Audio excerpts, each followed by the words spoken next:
Yeah, it is. You better change it.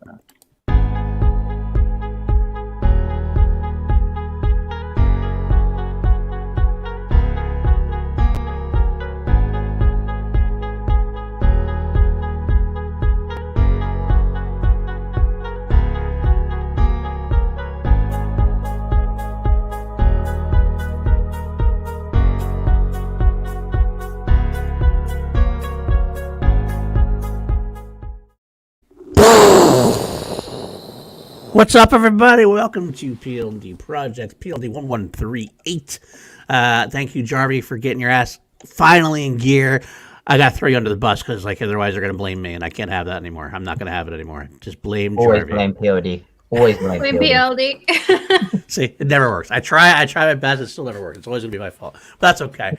I am here with my crew. Jarvie's going to be bopping in and out when he gets his tech issues going, but we're here for now to start it up. I'm here with my brother, Richard Derek Jarvie. How you doing today, buddy?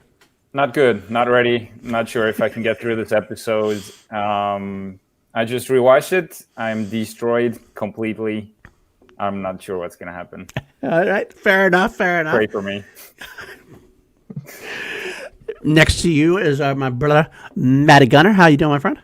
I'm doing good, my friend. Always glad to be here to talk Star Wars with you guys. Oof. I don't know what is up, what is down, what is left. I don't know what's real anymore, especially from seeing the CGI, but we're going to get there. We'll get there.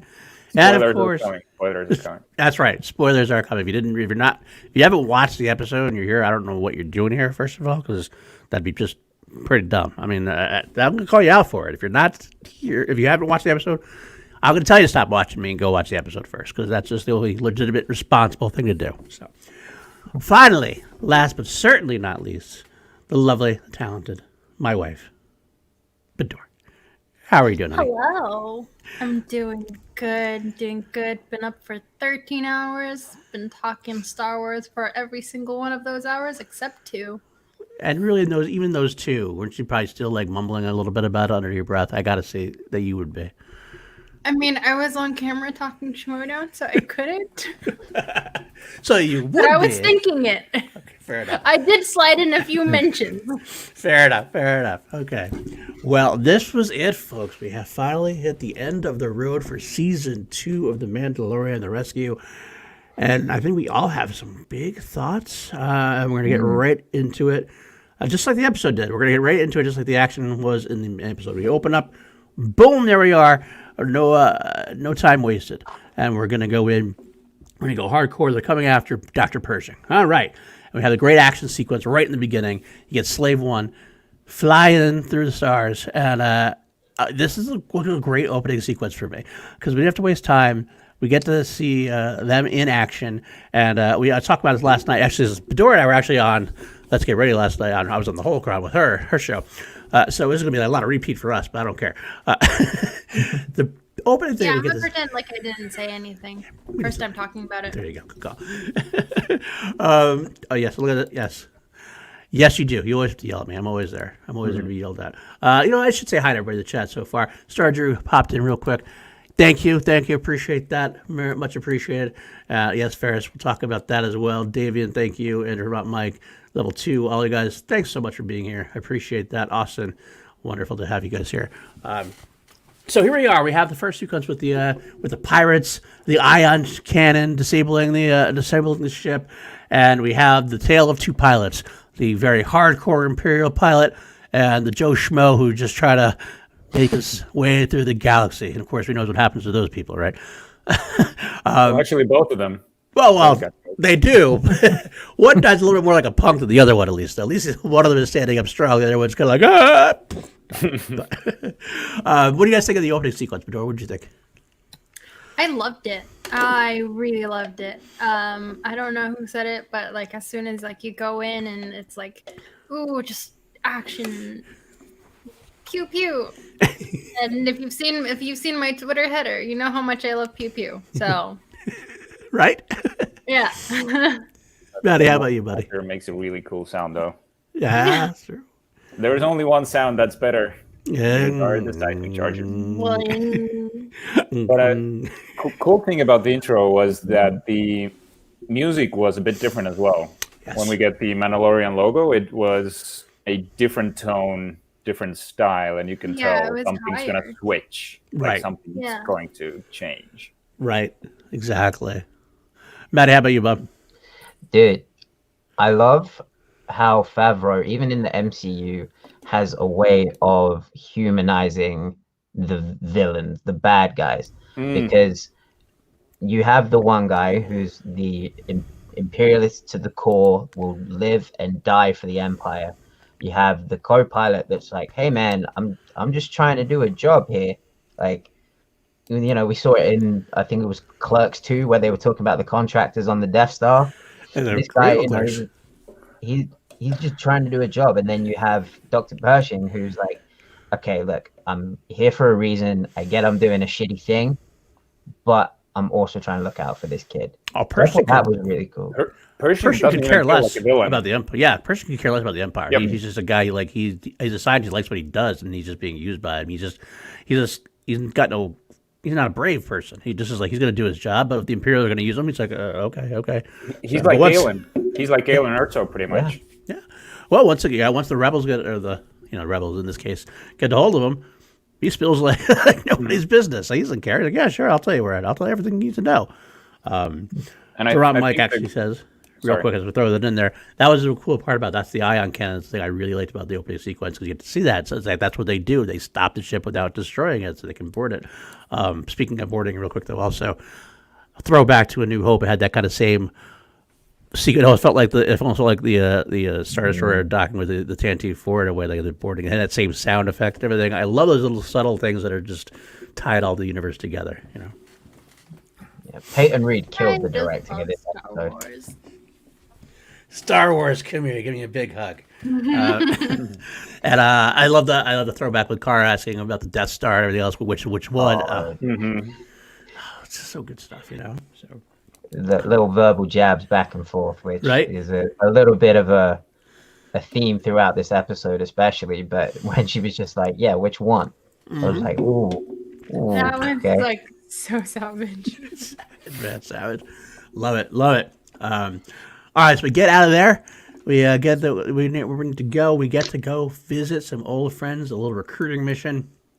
And there we are. They're going down to talk to some friends there. First of all, the one thing I'll say, I said on Bedore's show, we had a reason why, but my first question was, where's Axe? Justice for Axe? Where did the Mandalorian go? He was gone. Jumped up and left, right? Yeah. Who said he was flying the ship? I think Ferris last night was like, he just fly the ship around. They can't dock, so he just hang around. He draw the short straw. The girls go get to have the drinks, right? But yeah. But I mean, in reality, he really needs to be careful with the fuel, man. That's true, exactly, man. What's going on? Just some Star Wars nerd just woke up in cold sweat because I said fuel. I love you. But it's a great little moment. I loved everything about this sequence here. It establishes Sasha Banks' character, Casca Reeves, as a badass, and establishes Boba Fett as a badass. And a little tete-a-tete, you know, they don't back down. They end up in a little bit of a, I don't say Mandalorian standoff, almost the Mexican standoff, but I wanted to make a pun. But I love what they did there. It established all the parties with what's going on, establishes everybody to badass. Nobody comes off looking bad, which sometimes happens in these kind of things. Sometimes, like, in order to make Casca look good, they would, like, have her beat up Boba pretty bad kind of thing. But they both ended up being pretty even, I thought. It was a nice little way they did it. It was well done. What do you guys think about that? I love that we're still going to have the debate, is Boba a Mandalorian or not? Yes. People asking that for a long time, and I'm like, I don't want the answer. Like, it's because there's no answer to it. It's an in-universe answer. Some people think it's an in-universe answer, but okay, we know that Jango is possibly Mandalorian. Right. If the chain code is not lying, does the kid automatically become a Mandalorian? If the answer is yes, then yes, he is. If the answer is no. It's funny because it's coming from Bo-Katan, and she's like, you know, accepting Din as a Mandalorian when he's a foundling. And well, most importantly, actually, one of my favorite parts about this thing is it also depends because is Django really his father or his donor? Yeah. Oh, I He's love a that clone, right? movie so The clone much. of Django. So in that case, that's a very special aspect. That adds more to the father-son Mandalorian aspect of it. Is he? Can you put a clone? I love it. That was my favorite. One of my favorite lines in the whole episode. I've heard that voice 1,000 times before. Mine might be the last you ever hear. I was I like, mean- yes, Boba. It's kind of like with Grogu and Din, though. Like, he's not really his father, but people are already saying his kid. Yeah, absolutely. So maybe is Grogu a Mandalorian then? If Din's a Mandalorian, I don't know. Sorry, who are we talking about? Sorry, Dave. Yeah. Dave. Oh, yeah, I forgot. Wrong show. Dave. You haven't seen our show, guys. Dave is the name of Baby Yoda. That's what we're calling him. I'm gonna go there. So I was wondering who we were talking about. I was like, who in that Dragon Ball Z character, Grogu? And also, do we know what actually happened to Mandalore, like physically? no, we don't have a. They It's not out kind there. of hint at it. Boba says that they turned it to glass or something, like a weird phrase about the planet. I'm not sure if that is that Yeah. just like a saying or. Like melting sand. Right. I think it was like scorched. Basically, they scorched it. Basically, that's what I kind of like. Yeah. A lot of laser fire is what I got out of that. So whether Yeah. it's standing or not, I don't know. We don't really know at this point whether I it's. think it's still standing, though, because why would Bo-Katan want to take back Mandalore? If Well, it's not? I was wondering if like it meant there's the potential that like it was so ruined that like there's people there, but it's not nearly as great as it once was. Like it's almost Yeah. ruins and stuff. Yeah. I think she wants to like go back there and rebuild everything, kind of thing, potentially. I don't know what to say. Yeah. So, I mean, we're gonna find out at some point. We're gonna find out. The storyline has to go there now, for sure. well, yeah, I think we're gonna get there when it comes to the. We'll add like the ending and talk about that at that point. But yeah, I do think that's the eventual. That's my theory on a couple different things, but more important than that. So they join up with they get the good ladies join up with our crew to move forward, as we knew they were going to. They're not going to have the episode saying no. Yeah, Unless the they were prologue gonna- as well. Like previously on it, that's what they keep doing. They keep spoiling. So you pretty much know Bo-Katan's going to be back because they showed Right. her in the intro. Yeah. I mean, they showed Ahsoka too. I thought she was gonna show up, even though I knew she wasn't. Right. But That's true. That Well, they was showed like Ahsoka. foreshadowing for a Jedi showing up. I feel like. yeah, Not a bad call. Not a bad call. Maybe it was a red herring trying to throw you off. That you thought Ahsoka would come back. But we'll get there as well. So I was happy to see them back together, though. I do like to see them back together. They all got together and they have this whole big thing where they come. They they jump on board Moff Gideon's light cruiser in a cool fashion. It seems like it's almost like one of those things that it's an old trick that must have been like tried a million times. I feel like it's in this universe. It's got to be tried a million times. And like, how do you not fall for it away? But did he? There's my question. I don't think Moff. Like I think Moff knew the entire time. The whole time. I think because he was not surprised when they started blasting after the shuttle had landed. He was totally calm. You can even see from his look when they first come into orbit, like Slave One's chasing him. He's always one step ahead. Even when he's losing, he has tricks up his sleeve, and it feels like he says it himself that with me you should always assume that I know everything, and he friggin' does. Yeah, I think the better way is maybe not necessarily he knows specifically that's going on, but I think he's always prepared for everything. I think that's the idea. He's like something wonky about this. I'm not going to be fooled for anything. I'm ready for anything. So once you start blasting up, yep, that's what it is. Let's do it. Yeah, I don't think he's like Thrawn in that Thrawn is always like 3 steps ahead of everyone. Like he has every possible integer calculated. I think Moff Gideon is more of, okay, here's what they could do. I'm going to make sure I'm ready for it. Absolutely. But I do want to say real quick before we get on board is that I don't know about you guys, but the old real big nerd in me just love the old school TIE fighters dropping down in position and roaring past. It felt like this whole episode, the whole episode did is, for me, is just brought me back to my childhood in the best possible way. Like this was me at like 5 years old, going like the wonder and awe of like, oh, I'm revisiting this era of Star Wars in a way, and it just is.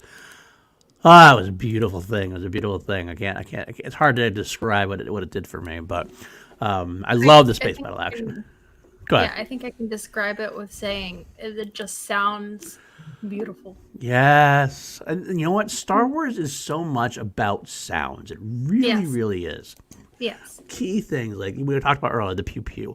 You talk about the lightsaber coming out. You talk about the wow. Exactly. All those. Wow.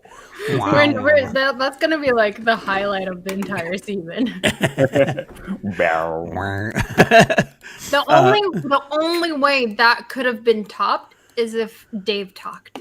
Yeah. That's the only way Yeah. that sound could that one sound. The only way that one sound could have been topped for the entire season is if Dave talked. Oh, that would have been so sweet. That would I don't know why, but I just see like a seismic charge T-shirt with just Owen Wilson saying "Wow."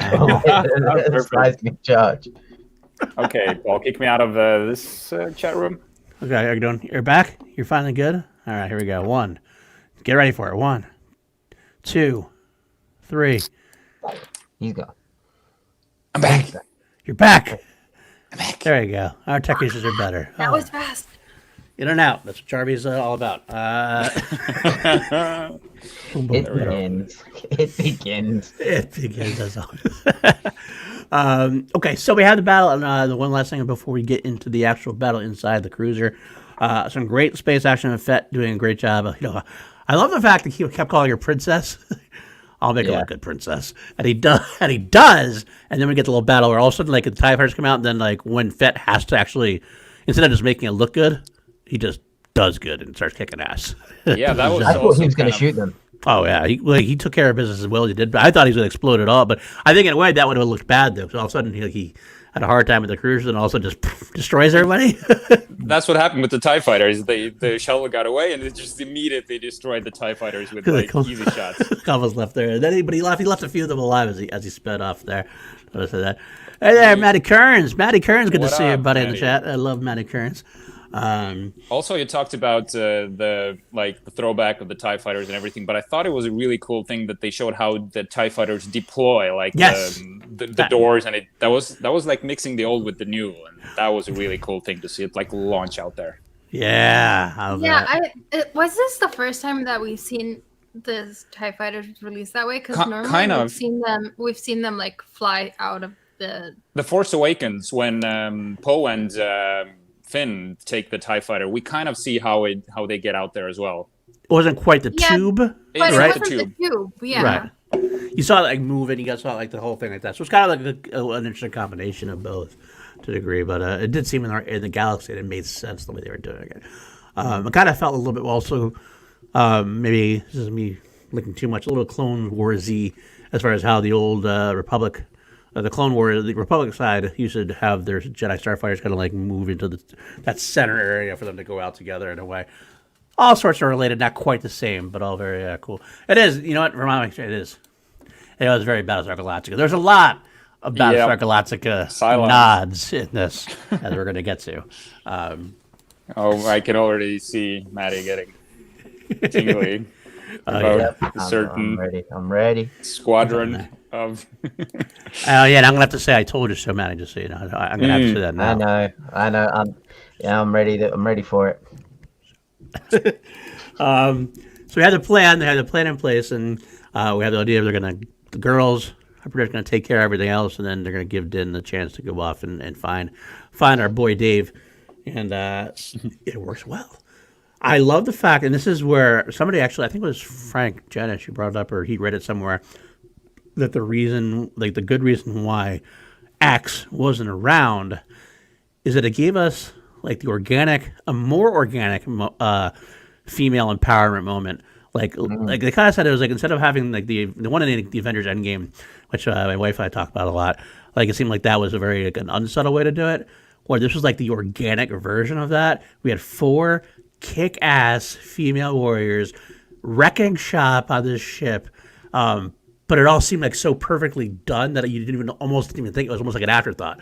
It wasn't anything about but you just, unless you were like, I honestly, as a woman, I did not notice it. it took me a little bit. I'm like, this is cool. I like how this is. I thought it was a better version of that myself. But yeah, it was so great to see. They kicked ass and they were working in tandem. They had great moments together. You had like the Cara Dune like jamming her rifle. Very Star Warsy. A lot of cursing. A lot of cursing, like a lot of Star Warsy curses there. Everything else. McClunky. Yeah. Yeah. And that's it. Exactly. That felt like the endgame moment just felt like more of like this is a hammer over the head, whereas this was like just perfectly done. So I love Fennec Shand. I'm really growing fond of Fennec Shand as a character. Ming-Na Wen is amazing. Can you believe she's 57? That is insane. She's 57. She's 57. No. Yeah. She's 57. Yeah, she's 57. She and Tom Cruise should be in a movie together. Yeah. I don't know how, like that's amazing to me. Bro, she was in Street Fighter. Yeah, she looks like she's got a lot of martial arts training, because you can tell that she's doing a lot of the moves herself.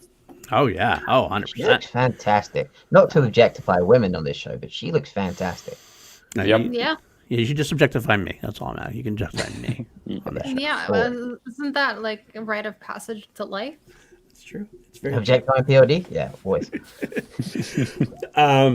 Yeah, no, that is great though. Fennec Shand is phenomenal. I love the fact that we're gonna get more of her now. That she's gonna be in the Bad Batch cartoon to flesh out that backstory. Because I definitely want her to hear more for her. She's become a new favorite. Like after her episode in season 1, I was kind of like, okay, she's cool. But I was like, I thought it was kind of be a one and done. But she's come back. She's really grown to be one of my favorite things about the Mandalorian. So I want to see more of her, and we're gonna get more of her as we found out later on. Again, we'll get to that later on. But it was a great, cool moment. Any specific moments from that battle sequence before we got to the bridge that really sparked you guys? Well, we got to see Din fight one of the Dark Troopers. Well, we'll get there. We're not just we're the female side. We're not there yet. I love There's the that two one- Mandalorian women jumping off the bridge. Like Yes. they jumped off the And then bridge coming and from then the side. troopers came behind and they came up the side. I was like, oh, that's sweet. That was a cool moment, and then there was like a cool shot. There, like one of the stormtroopers was between two crates, and she just shoots between the two crates. That was like a really, really cool shot. Yes, so good.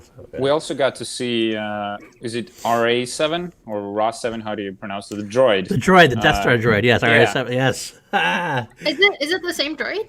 It is. Well, I don't know if Well, it's the same we don't exact know, droid but- because he was on the Death Star, I think. So it's like more Yeah. like a. That one was that on would the- have been like one lucky droid. That was on the Sandcrawler. That wasn't on the Death Star. That's what I meant. Sorry, I said Death Star, I meant the Sandcrawler. in Yeah, New Hope. Yeah. that's true. I don't know. Could be. You never know with these. You never know with Star Wars. You have lucky droids. That In my kinda seem head to make canon, it. it's the same. Yeah, could do that. It's definitely the same model and make and model. Maybe it's the TC-14 version of a 3PO. It's like that I kind mean, of thing. I kind of wish that we would have gotten a DC-14. That would be great. I want to see more protocol droids around the world. That'd be great to see.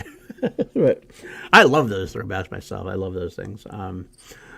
All right, so we got the ladies make it through the bridge, and then we kind of slide back over to Din's side of the story. Now we get to Jarvie, what we were talking about.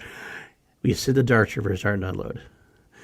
You know it's coming. It was kind of anticlimactic the first time, because I can only imagine how Maddie was like whoop, they get sucked out. You were like, I was a bit disappointed. I was like, Oh, that's me too. it? I was like, Yeah. Me too. Me kind of too. comical, and I like comedy in my Star Wars, but I was like, no, you can't have them go out like that. I gotta tell you something. I don't want to pat myself on the back too much, but I said to myself, "They ain't done. They yeah. ain't done. They ain't done." I said that. I was like, I "I didn't think they're know. done." But before I get there, we do get the one-on-one with Boba, with Din versus the one Dark Trooper. And let me tell you, I think Favreau and Filoni did this exactly right. Exactly right. To have them introduced the way they did, like in the other episode where they took Dave. I took Dave from Din. It was just a quick little, we're badass, we're cool, we're to come down, we're just going to show you a little hint. Just a little tease, just the tip, as it were. And then, as in this episode, it gets a little bit further in. We can't get a whole squadron. We just to say, wow, we get to one-on-one to say, this guys are badass. These guys are bad. Din has a problem. Basically gets his ass kicked for a lot of the thing by the one Dark Trooper. Those hits to his helmet, like, were just intense. It started to dent. Like, the helmet was starting to dent in. I was like, oh, you screwed. Right? I thought like the screen part was gonna like crack or something was gonna happen, but I kind of like the fact that it didn't at all. Right. Like, he just got rammed into the wall, but there were no cracks. Right, but you could tell that he was like, yep. Kind of I'm like, oh man. And that shot when he hits the flamethrower and the fire comes up and the Dark Trooper just looks at him and while he's still on fire, I was like, oh wow. General Grievous. It was very Grievous in a way. Yeah, I can see that. That Dark Trooper just went full Ghost Rider. Trying to yeah. He did that there. It was awesome, man. Yeah. Maddie, again, yeah, it was a little like calories fighting Terminator. You try to survive. That's exactly what it was. And I actually watched Terminator 2 yesterday. It was great. It was right before it, so it was perfect for me. And yeah, a little Indiana Jones-ish. You're not wrong, because it was kind of that we're stumbling around trying to make sure we there. Nice. Oh, hold on. A little T2. Oh, we're getting Terminator now. We're crossing over. I would love to see a Terminator Star Wars crossover, but that's just me. Oh, there he is. There's Arnie. There's Arnie. Wait, hold on. Wow, everybody's got Arnie except for me. I gotta go find something, I feel like.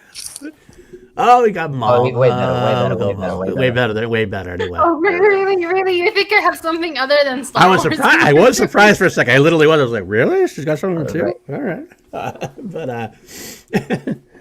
So we get to see the Beskar staff in action with Din, and it's a good way to do it again. It's one of those things where, again, Favreau and Filoni do a good job of like establishing something. Oh God! Don't show me Grogu. I'm gonna start crying. No. So he uses the staff, and he establishes the staff again before it needs to be in play later on. Look at Ray's coming for you. He's coming right to you, Jarvie. Oh, you are starting to tear up. Oh. But hand on the screen like Dave does later in the episode. No, dude, just stop, please. We're gonna get there, man. We're gonna get there. So we do, and we do have the moment where Maddie was upset a little bit. He flushes them out of the airlock. Yeah, I knew it was not. I knew we weren't done.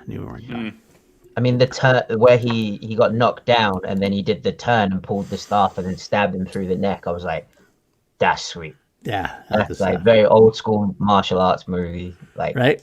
Yeah. There were a lot of cool staff moves. But the coolest is still coming up when it's fighting Gideon. We'll get there. We're going to get there. There's one move that I'm like, wow, they did that. We're going to get there right now, in fact, because that's where we go. Din gets to where the child is held, and he opens the door, and there it is. He's not on the deck. He is with the child. He's with Dave. And not going to lie, when you put that picture up, I wanted to put Dave under the thing and thought you guys could see it too. I audibly yelled, you get that fucking Darksaber away from him. Yeah. Yeah, he looks like he's ready to carve that turkey. That's what it was. It was pretty much. It was Thanksgiving time. It reminds me of a parody of something I saw, like a Thanksgiving lightsaber thing. I think it was on SNL or something. I think I see what you're talking about. Actually, no, that was in Family Guy. Yep. That's what it is. That's what it was. Family Guy. So there we go. We have the great standoff again between Din and Gideon. Gideon proving that he's always a little bit ahead of the game here of everybody else. And you don't know what's going to happen there. But it's a great sequence of events because Gideon proves himself to be not just any old Imperial, any old bureaucrat. He has plans in place. And he even tricked me a little bit. He did, didn't he? I was like, is he like, that's another thing you said, like the way Favreau is turning these villains into, I don't want to say redeemable, but sort of that they have a soul and they have a softer side. So he kind of flips almost. You know what? Very cool scene. I will say it kind of throws back to what I was saying before, that Favreau and Filoni do a good job of establishing things that they use later on. So the fact that they have established villains that have kind of a different side to them, you kind of wonder, like, well, maybe this is not another attempt at that, just to pull it right underneath you. You know like they've done it with Tusken Raiders this season as well. Oh, for sure. McClunky, my friend, McClunky. We'll get there too. Clunky. It's And kind of he- become he the and- Favreau method. You look at Thanos in the MCU, like Yep. Thanos, Killmonger, like that's Right. all Favreau. Favreau's got a thing for, okay, this might be a villain, but let's show you why they're a villain. Right. Exactly. Yeah. I mean, I think like on a completely different franchise, I think why Joker makes people feel very uncomfortable is because they're rooting for Joker and they know how insane he is. Absolutely. So, Maddie wasn't fooled though. I get that. Maddie wasn't fooled. I get that. Space Nazi. I understand that. He says, "I can see your bond with him." That was the moment. That was like, okay, it looks convincing. It seems convincing because I was convinced for a second Yeah. there. I thought it might happen. I was not. I've seen too many stunted. I wondered if we were going to get something different than it. I was wondering if like Dan was going to go off and Gideon was going to come back later on in the episode doing something else. I knew he was going to come back and do something evil because he's definitely the big baddie of at least of the first 2 seasons. We'll speculate a little bit later on how that's going to go. But we don't get anything long term. It becomes short term, and we have the battle between the Beskar staff and the Darksaber, and it's just about everything I wanted. Although I will say I did expect a little more sound from it, a little bit.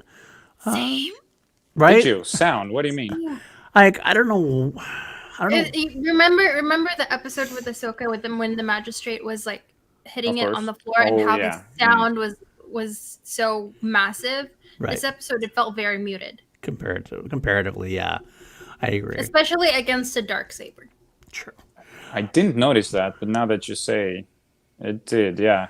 It's a little bit weird that way, but honestly, it's a minor gripe for me. The fight itself is fantastic. I love the visual aspect of it, especially I love the fact every time you saw the fight, you saw like the staff like heat up, like it was almost gonna melt, maybe then kind of go back away, and it was like it's gonna last kind of thing. But the fight was so good, and you know what? That's actually Maddie. Another point. It kind of did remind me a little bit of Vizsla versus Maul in a way. It was like that version of things. But yeah, go ahead, Jarvi. Tell us about your favorite move. I know you want to bring up the move in the fight. Go ahead. That was the move when he had the staff in upright position and he kicked it from underneath and flipped the staff on top of him. That was like the craziest move. That was so cool. And yeah, going back to the pre-Vizsla versus Maul, it was like you knew who was gonna come out on top, but then Gideon had moments where you were like, oh shit, he could win this. Like if that staff snaps, if that staff melts off, Din could be in a lot of trouble. But that move where he kicked the staff, flipped it over, I was like, oh. Yeah, we know the staff wasn't gonna melt. Right. Though. Yeah, I wouldn't go all the way. It was just, but maybe like the visual of it, like getting that way, you're kind of it's a little bit of a doubt. You're kind of like, it gets you like, is it? But yeah, so the battle is awesome. Let's put it that way. It ends up where it needs to end up.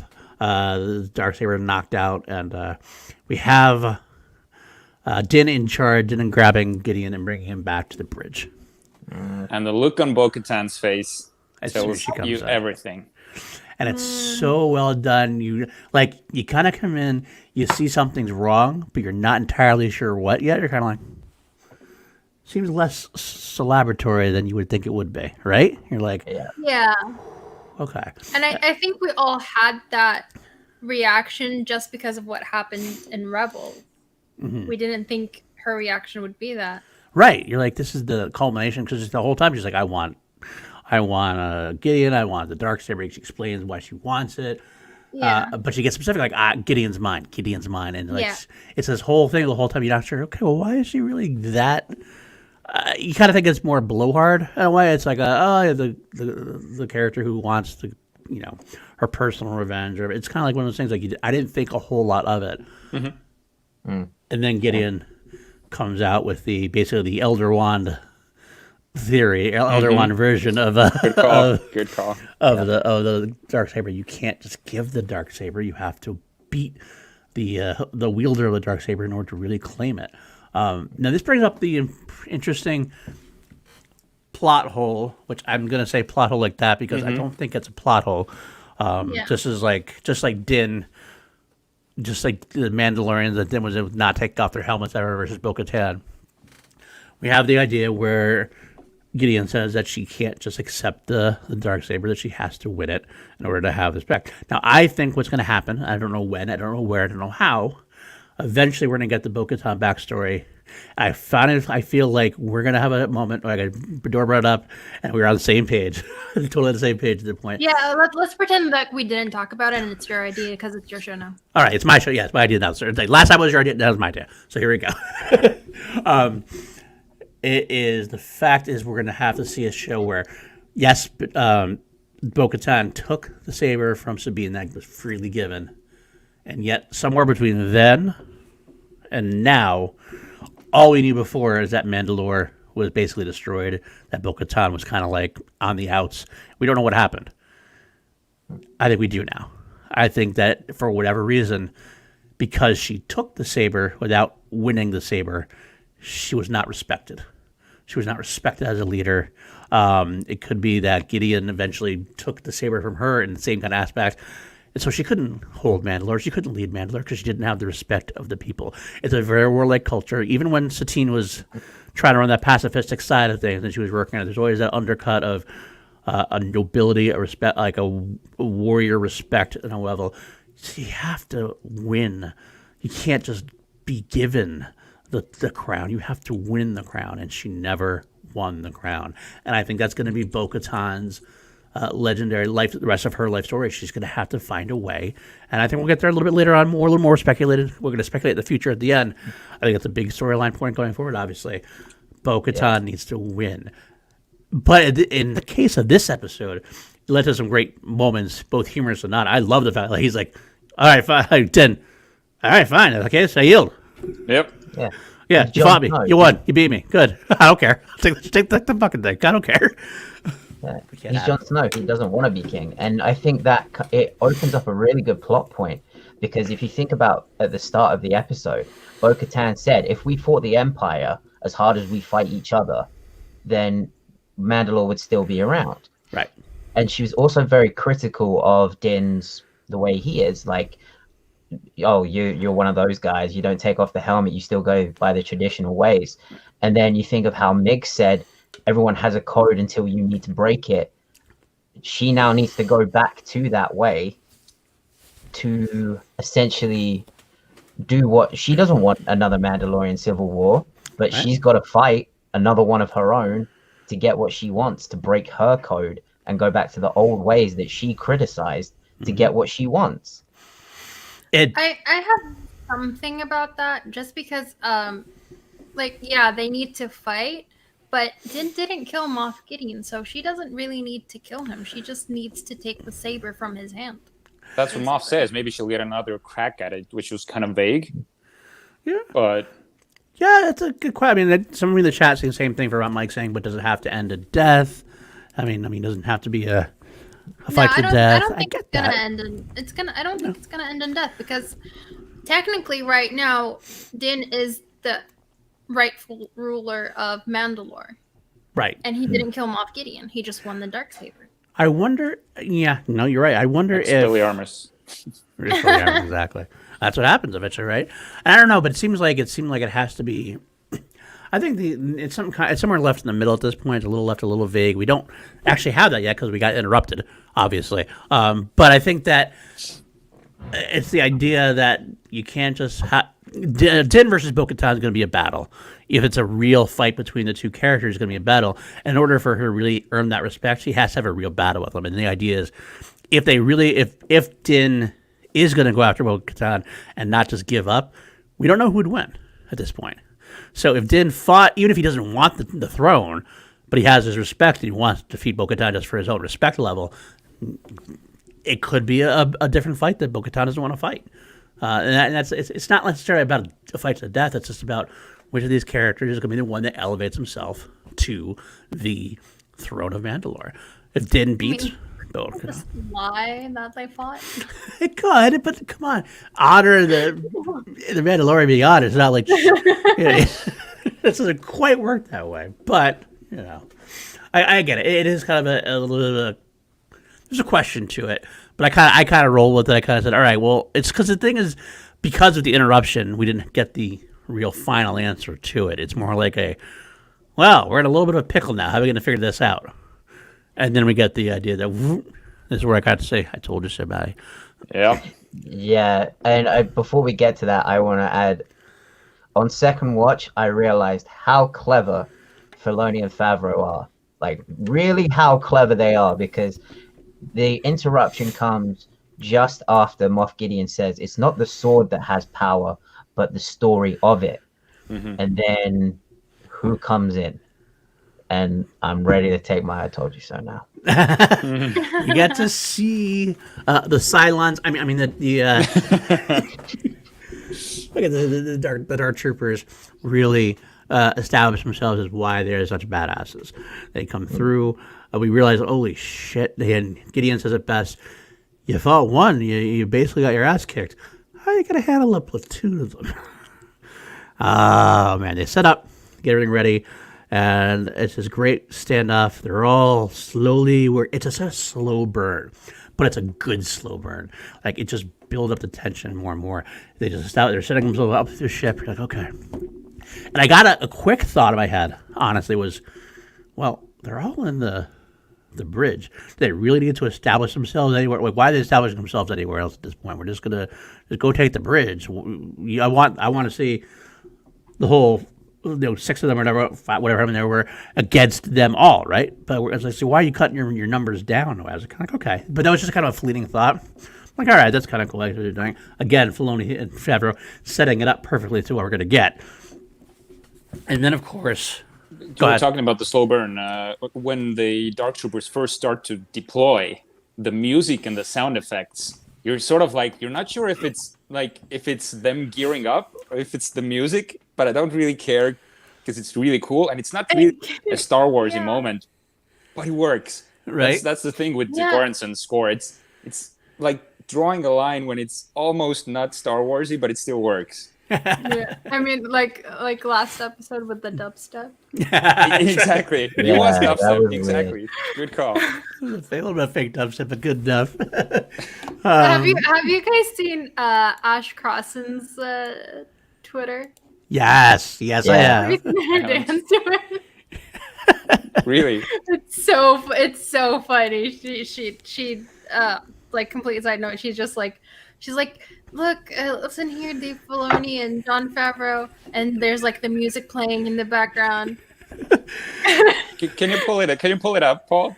I can mention you in it. Hold on. Okay, I don't know if I can share it this way because with the audio, it doesn't really work very well. That's right. Unless it's not on YouTube. I don't know why StreamYard does that. I can only share like the internet. We'll try. I'll see if you can hear it. We'll go from there.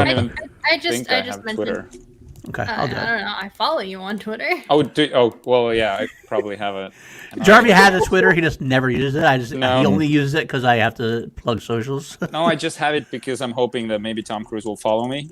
Oh no, Kevin Smith did mention me though. That's true. He did in our thing. I mean, there is someone in this panel that he does follow. I don't know what. I couldn't know who for the life of me. Because they're working in London right now. Like, he had to run it past me, and I was like, okay, you can yell at people. It's fine. He was kind of upset. Yeah, he's been upset lately. Yeah, I get it. TC was definitely going a little bit of dark side there, but in a good way. For reasons. But anyway, let's get back to the episode there. We do have the moment of bomb moments. And I got to tell you, I don't want to pat myself on the back too much, but we hear the thing. The alarm goes off where all the tension's so perfect. You see the X-Wing fly. And I got to tell you guys, as soon as I saw that single X-Wing, I put down my drink, almost spit out my drink, put it down, and went, holy fuck, they're going to do it.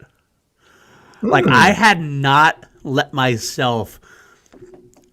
Like, I thought about Luke coming or whatever else. I thought of possibilities of things happening.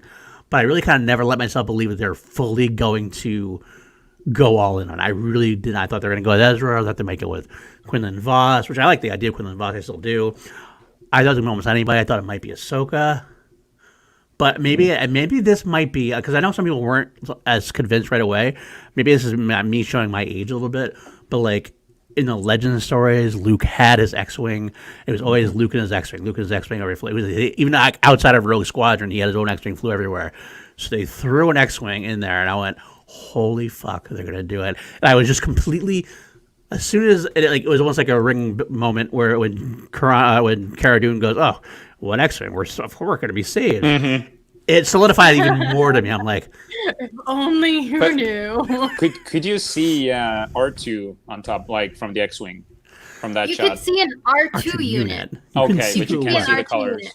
Right. No. Okay. right. Like when that first happened, when it was an X-wing, like someone said, like, "Oh, is it one of the pilots that was on?" That's what I thought. No. That's what I figured.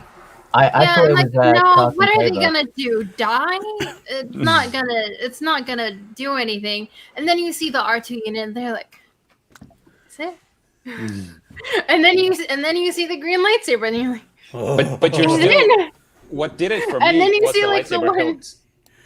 yeah. And then you see the one glove, and Right. then you're like, "No." It's exactly what it was. And I gotta tell I you, thought but that's what that line from Cara Dune does. The Cara Dune line there acts as the audience. What the fuck is Dave Filoni's Wolf character gonna do? Or what the Kim's Convenience guy? What the hell are they gonna do? Because he's one X-wing, right? Like, what the hell are they gonna do? Here's the thing. I thought he was gonna go full like Randy Quaid in Independence Day. Like one X-wing was gonna show up and he was gonna be like, "Hello, boys, I'm back," and then like the whole New Republic was just gonna like show up behind him and Hey, just blow that lightning. I would be hella down for Dave Filoni taking out all of them. That man does no wrong in my eyes. That's what I thought he was gonna do. That would be funny. I almost want to see that mashup now, Star Wars Independence Day mashup. But we get it. Now, the best part about, not the best part, but one of the coolest things also was the shift in tone from music. Mm-hmm. We get the Ludwig score has been great the entire time. I mentioned this before that the first couple episodes of Mandalorian, like season 1, it took me a couple episodes to get into the score. Like, because it was so tonally different from Star Wars. Like, it was actually more rocky than Star Wars to me at first. Mm-hmm. But by the end, like after a couple of episodes, I kind of like more and more got in, and now I love his Mandalorian score. It's so good, so good. But then he switches it just a bit. All of a sudden, it gets that classical feel. Yeah, the John Williams feel. Right, it is the John Williams. It's not quoting John Williams yet, and it's a good way. Some people are like, "Well, should have done it right away." I'm like, "No, you don't do it right away," because even with every clue they're giving you, if they're at this point. When you get the X-wing, you get the hilt, you get the green lightsaber, you get the glove, you get the basically Return of the Jedi outfit. You still don't have the 100% confirmation. And then Williams' score almost would have made that the 100% that commitment to it. So you do but it does that feel, that John Williams feel, and kind of like, this is something epic. That's what it turned to me. Like, this is something epic we're watching. Yeah, it was a Rogue One Vader moment. And that's exactly what it was to me. I was like, it was a great antithesis. It was the hopeful version of Rogue One. And we even get the hallway moment at the end when the elevator opens up. Yeah, we do. And it's like the same thing, but it's like the good feeling. Instead of the horror, it's the good feeling like here is the heroic version of the good guy wiping out the monsters, so to speak. To me, it was tough. It was tough to see Luke cut through there, because the closer he got to them, the more I started to think he's gonna take someone away, and this is I can't handle that yet. So it was like cool to see him wreck shit up and see him back in action, but still kind of tough to swallow. Well, and something I do want to mention too about this is that I talked to somebody about this, somebody who wasn't as big a fan at the moment. I love the idea that even when you see Luke in action, he's not as good as like the prequel era Jedi. Mm-hmm. It's still not like the same eloquence, the same like ballet like movements that we saw from like Anakin and Obi-Wan, the ones who've been trained for years, right? It's a Jedi who's on his own. He's been learning on his own for the past 5 years. He's much better than he was already than in Jedi, where he had like, the 6 weeks plus the 3 months of training or whatever. Now he's been around for 5 years, but it's obvious that he still hasn't had like Obi-Wan's not showing up in spirit form and showing him like flips and how to really battle that way. He's still learning a lot on his own. Force crush. Exactly, oh, Force Crush too. Exactly. So he's learned, he's established. But I still feel like if you put him up against a prequel era Jedi, the prequel era Jedi still is a much better warrior. But it's the best we have at this moment in this era of like nothingness and Jedi, as far as that goes. You know what I'm saying? Does that make sense to you guys? Yeah, I agree with you.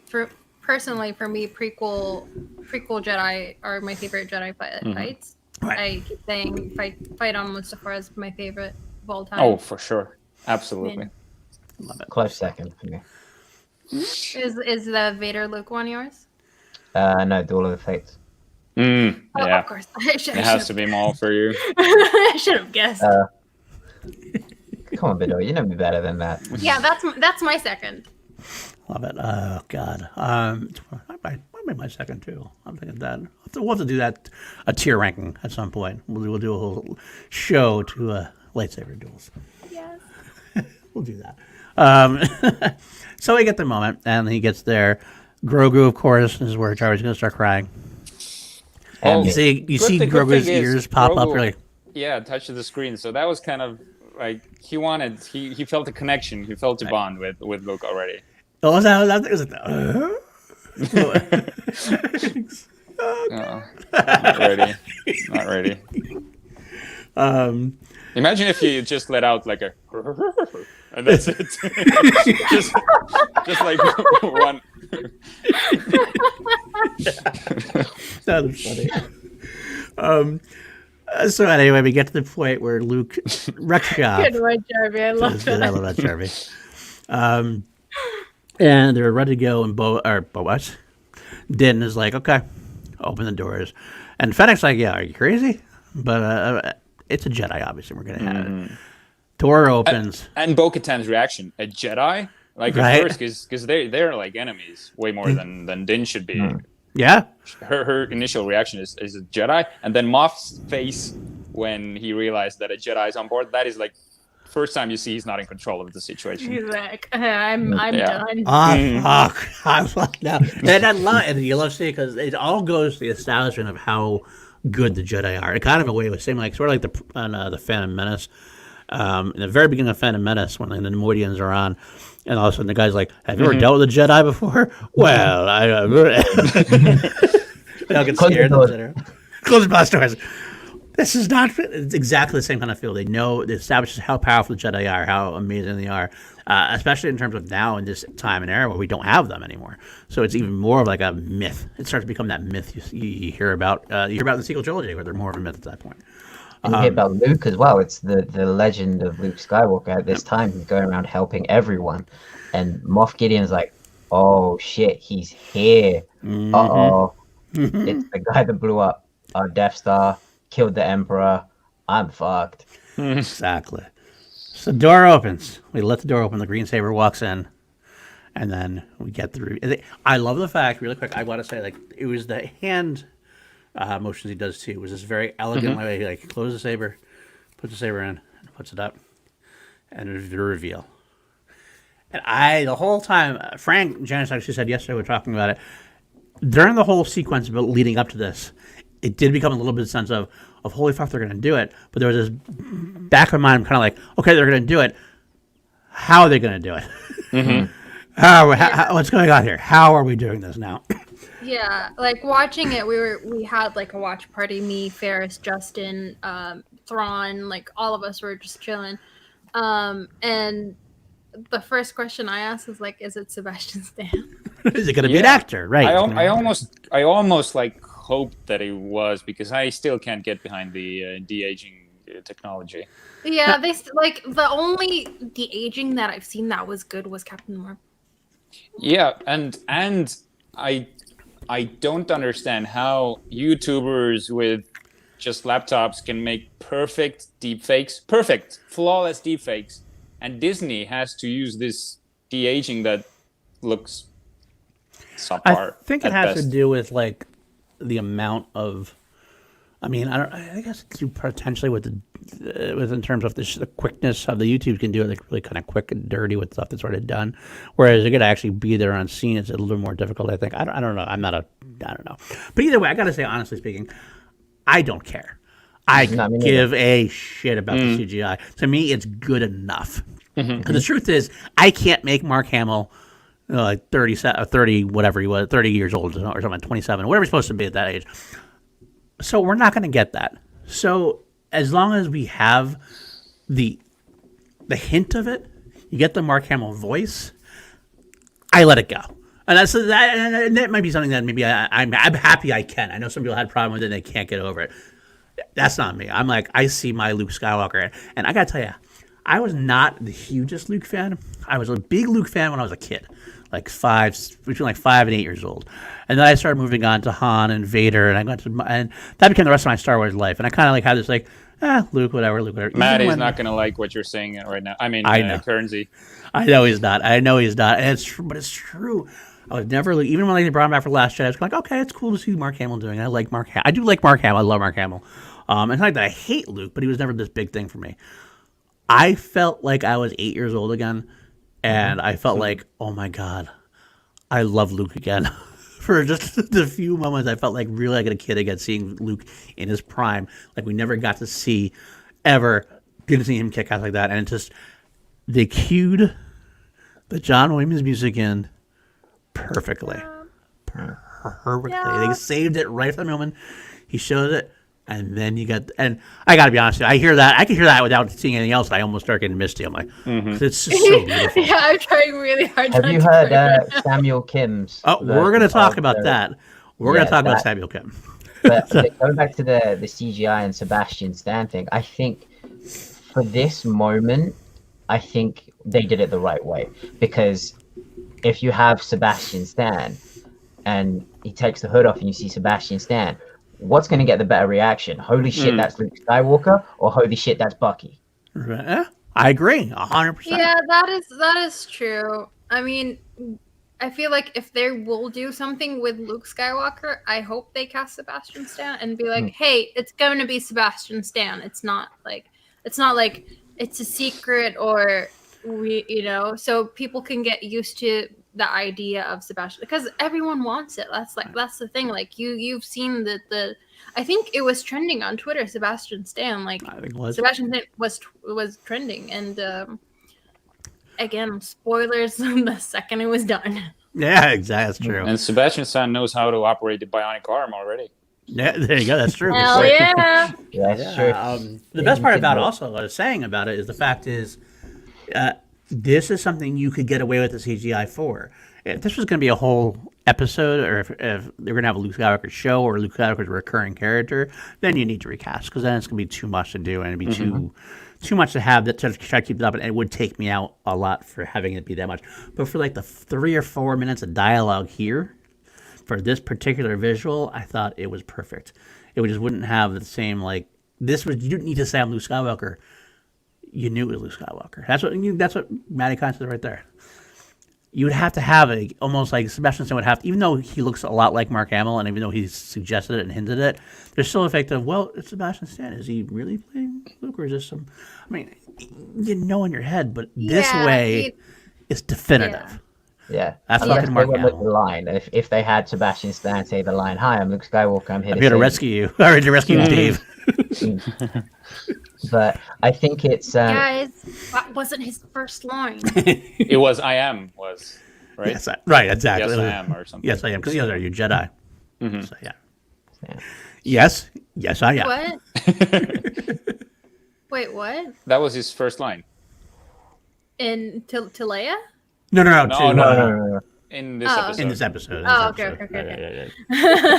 thought to Leia, because I was referring to what his first line to Leia was. You want to say, aren't you small for a stormtrooper? Yes, I am. Yes, I am. That's why I was like really, really confused. Short to be a stormtrooper. Yeah, I messed up the line. Damn it. But that's fine. Okay. That's all right. That's why you're my Padawan, Jarvis. It's okay. I'll take it. That was actually the funny thing is when we started this PLD-1138, Jarvis and I started out just the two of us.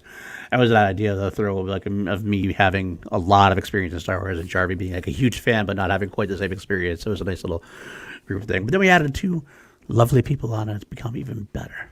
So and I feel even smaller as a Star Wars fan. But we No, the you more, have, you the more have I know, great the less I know. But we You're, welcome you're, you. you're Ezra. You're Ezra. You've got Paul as your Kanan, Bador is your Ahsoka, and you've got me, Maul, the one who comes in and tries to corrupt. I like oh my that. god. PLD-1138. I like that one, Oh Jake. my god. I'll go with that. I'm gonna coin that and phrase that. But anyway, so we get the whole moment, and obviously I'm creaming my pants here. I'm loving the whole moment. It's lovely. It's beautiful. It's awesome. I know I could say that's beautiful. I'm creaming my pants. No, it's kind of crude, but that's just me. That's just me. We have the moment when here it is. Luke is here to take her away, and it's that moment where you're kind of like exactly what Jarvis is saying. Like you want it to happen, but then you're like, oh wait, this No, too means soon. something else Yeah. now. I was shocked that they were going there already. I figured we had another season at least. But no, we don't. And it's a beautiful, beautiful moment. It's a beautiful moment. We have. I love the moment where Luke asks him, and Din's like, he doesn't want to go with you, and Luke has the answer. Like, I just want your permission, dude. Yeah. And you're like, ah. That is the moment. Like, it's not like usually I tear up during movies. This was like it was like ugly, like Ugly sobbing. I have like wind, like my neighbors can see into my straight to my couch and like just crying, bawling, not like tearing up, bawling. It's not the single man tear anymore. It's like, oh, who broke up with him? Exactly what it was. Like, Watching Star Wars, man. What? Watching Star Wars? Okay. So you lift him up, he's awesome, and then that's the moment. Now here is the moment when Din takes off his helmet, Yeah. and Perfect. that's what I completely That was lost. perfect. And it was so well done. I did see one little argument at one point. The argument was like, "Well, he took the mask off the episode with Bill Burr," and I'm like, "It's different." Yeah, Absolutely it's different. it's different because he took the helmet off in season 1 Yeah, because he was injured. too. Like, it's not like he took it off for Dave. Yes, that was the big difference. There's 2 times he took it off before it was a necessity. A, he had to heal himself, and B, it was this big moment. Every that had to time it was for Dave. This was a choice. This had nothing to do with needing to be healed, needing to get by on a mission. This was, I am here with you. I am choosing to take my helmet off and to look at you in the eye. Yeah. That one was a more emotional moment. Season 1, he took off the helmet to get healed so he could take care of Grogu. Right. I mean, Dave. Season 2, when he took off the helmet to go find the code to find Dave. Right. It's all about And that. then he took off the helmet to see him. It was that moment, like, Right. where Vader says, "Let me see you with my own 2 eyes," and it was It's a great mirror, right? And It that's touches his face. It was a mirror that Luke was seeing, and I'm gonna give this credit to Thrawn because he mentioned it, and I didn't Yes. notice it. It was Luke watching what happened to him 5 years ago, basically. Yeah. it How really come was. he didn't tear up? Just like in the background, just like them saying goodbye. It's like, And it's that the importance of that moment between Din where he takes off his helmet, because he's still doing the looking with his head, and it because I can relate to it in having someone that turned you from being cold and jaded to who he is today. And Dave is the first person to ever love him unconditionally and not want something in return from him. If you see Yes. every episode, it's like, yeah, I'll do this for you, but you got to do something for me. I'll do this Yes. for you. I'll help you with your quest, but you got to help me. That Yes. was never the case with Dave. He was just like, hey man, I'm just here because I love you, and I'm here for the ride. Right. and Din And threw it was- himself before the blaster fire. He's Maddie, like, you're gonna I've make been Jarvis saying, cry he's I'm tearing up saying it. I'm like, Yeah. I know. I'm putting the blame on Jarvie, but I'm gonna cry. you guys want something lighthearted? Yes. Quickly. Yeah. Okay. Hey, Dave, do the magic hand thing. Aw. Oh man, so then we go from strength to strength in this as well. You put him down. He's still struggling. You see that He's still grabbing onto his struggling, leg. grabbing his leg. Yeah. Like, what's gonna happen? Wow. And it makes sense that even so, because it's a child, he's a child. He still doesn't want to quite. It's like a little bit of Anakin and Shmi in a way. He still doesn't want to leave his parent. It's a big, powerful thing. And what do? They do the most perfect thing you could do as a child. That's when R2 wheels in. Oh, I thought you were gonna go past that, and I was like, "Don't you even?" Even don't be before better that, than there's one little thing that kind of makes me feel okay is when they're face to face, and Din says, "I will see you again. I promise." Yeah. Yeah. Like that is like why I'm still breathing. That's like, that gave me hope. Did you guys see the meme out there when like Dave and R2 were talking, and there was like, Grogu's like, no, R2's like, I've seen you before, and he's like, yeah, your friend killed all my friends. Oh. Wow. Oh man. I was waiting for the moment for like him to pick something up and R2 to like put his hand out and then have like the Yoda and R2 moment with the stick. It's just like he'd be bashing away. Like, hey, We'll call that there. just be like, hey, I Oh my remember god, you. if they did that with the ball. They could have done that with the ball. That'd been kind of cool. Why didn't he give him the ball though? He should have given him. Because he's got a reason to see him now. Blew up. He's got a reason to see him. No, he found it again. Didn't he find it? No, wait, he did. He put it back in his like. Yeah, house or yeah. whatever. That's how he's gonna have to show up again because he forgot to give him his toys. So he's gonna have to see him again. Yeah. Like imagine Yes, if sir. he'd done that though, like if Dave had the ball and R2 like tried to take it away from him and he was just like at But the Yoda honestly- Empire Strikes Back honestly- trying to yank it from him. But it wouldn't have made, but it would have been funny. But at the same time, like that's the whole idea is that they made each other comfortable. Also, Yeah, like, from what I- Yoda done and it. R2 were From like, what it I've was a seen Taika with episode. Jarvie right now, I think Jarvie would have died if he gave him the ball. he probably would have been, it would have been all over. We He would have probably would Jarvie have on the show. died. Maybe. And I probably wouldn't be here because I'd be like back there just sobbing, holding my dog. I popped harder for R2 than I did with Luke. With Luke, I was like, oh shit. With R2, it was like how I'm probably going to be when I see you guys for the first time. I just threw my arms up. I was like, hey, buddy! R2! But it was a necessary thing, though, right? Because it convinced the child, okay, since like somebody my size in a way, I can okay, maybe this Luke guy, this Jedi guy's all right. And then of course Luke takes him up, and it just the music swells, everything is perfect for me. And then Luke, go ahead. Question Jared. for you, because for me, when they were walking away with Luke, them giving each other these last looks, maybe last looks, we don't know. We know what happens to Luke's Padawans. I do have it. a theory Don't- about that. I don't have go a there. theory about- He No. They He's not they dead. they He's not can't dead. like Disney won't. No, But no, Kylo. guys. We have Yes. plenty of Yoda- time. Yoda starts training Jedi at age 100. Baby Yoda, Dave, is 50 years old. Kylo Ren's fall takes 20 years later. So Dave is gonna be 70 or maybe 75, like depending on the time. Keep talking. So he's going to be out of the Jedi Temple at that point. And then we're- He's not gonna be I little. feel like you're clutching You at better. straws here.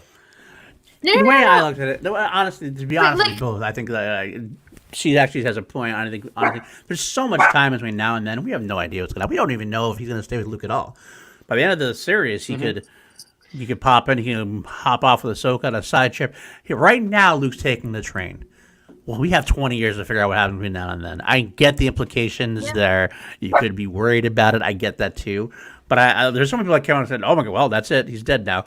Because that's not true. We don't. There's a lot of time to develop what's going to happen It's there. legit 20 to 25 years. So I Wait think there's for some the other. JJ cut of The Last Jedi when we're going to see Kylo Ren just gut Grogu. Oh no! To be like, Oh, fuck you for disrespecting my movie. You took the piss out of The Last Jedi. I'm taking away your little baby Yoda. That'd be awful. No. That'd be so awful.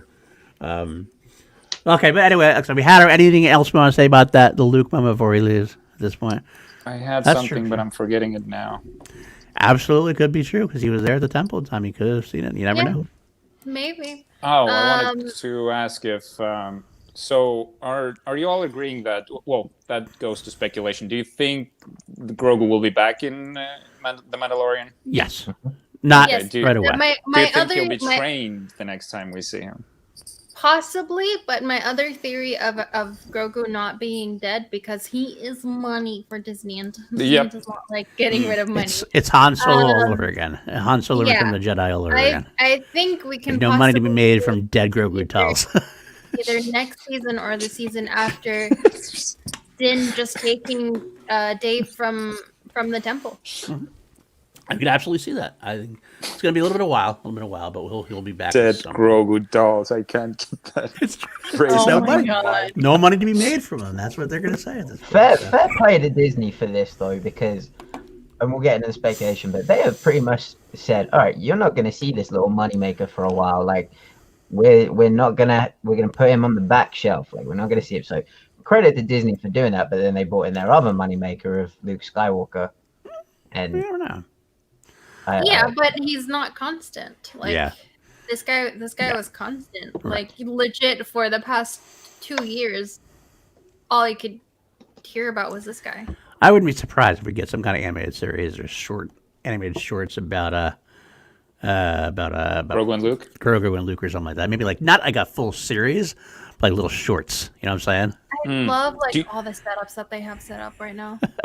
Honestly, and give me Luke at the Jedi Temple or rebuilding. I have wanted the animated. That's my animated series want. Honestly, and we do live action. That's fun. Now we can do live action with Sebastian Stan. I get that. I thought that would have been a great animated thing to have Luke, Han, and Leia. We can get our Luke, Han, and Leia together again, kind of thing. Not all together, but actually have them on screen during moments. It'd be centered around Luke finding Jedi, finding the Force, maybe having Laura Santeca in there, finding a Jedi archive, Jedi temple, Jedi artifacts and stuff. But then you get to see in the side part, you get to visit Han and Leia, and you get to see young Ben grow up, and eventually you could have Mara Jade. Mara Jade could be around. Anything be that. You never know. Absolutely. But do you want to see? I mean, I'm curious to see her story. Me too. I want to see her in there. I always want more people in there. I want more people from that Thrawn trilogy in there. I want, of course, Talon Card's my boy too, so I want to see him in there somewhere as well. But anyway, regardless, anything we have to say about Luke at this point, or should we move on to this post? Just quick question for you all: do you think, and do you want Grogu to start speaking at some point? And Yeah. do you think he will? Really? Not yet. He will, but not yet. Like firmly in the know as well, which is. I honestly thought like most of my prediction for this episode were right. I didn't think it was gonna be Luke. That's one thing wrong, and I thought Grogu was gonna speak. He won't speak. Next time he comes back, he might. The potential that he could when he comes back, but not in the time frame at this point, really. I brought up this. I don't know if I said it here or not. Do you think he can speak but is not speaking because of like trauma with Order 66? Potentially. Or just doesn't know basic. Maybe he just can't speak basic for some reason. But do we know if Yoda species speak anything other than basic? We don't know. I don't know. We never really heard Yaddle talk. So we never heard anything. We haven't Grogu known speaks much. Force. It's always the mystery of the species. We don't know anything about the species except for Yoda and Yaddle existed. That's really all we know. And they had a baby named. And Yoda's still paying child support, I think. Even as a Force ghost. The Force ghost. That's what it is. The temple, Yaddle. That's why my theory was Yaddle spirited Grogu away from the temple at some point, and Yoda was still left making child support. Force. Oh no! you gotta pay it till he turns 180. My stupid theory was Yoda and Yaddle had a baby, and that's why we don't see Yaddle after episode 1. That's what it was. Yaddle spirited Grogu away and took off with the kid. And Yoda's like, bitch, she is.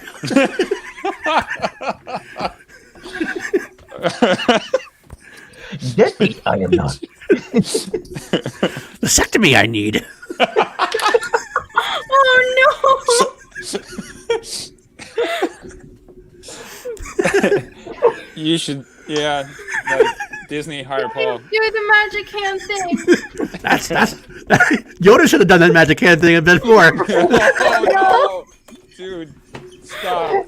I was trying to save it, PLD. I was trying to save it. I'm all in. I'm all in. Yes, the R-rated You show. can. Oh, that got me. Well, you know,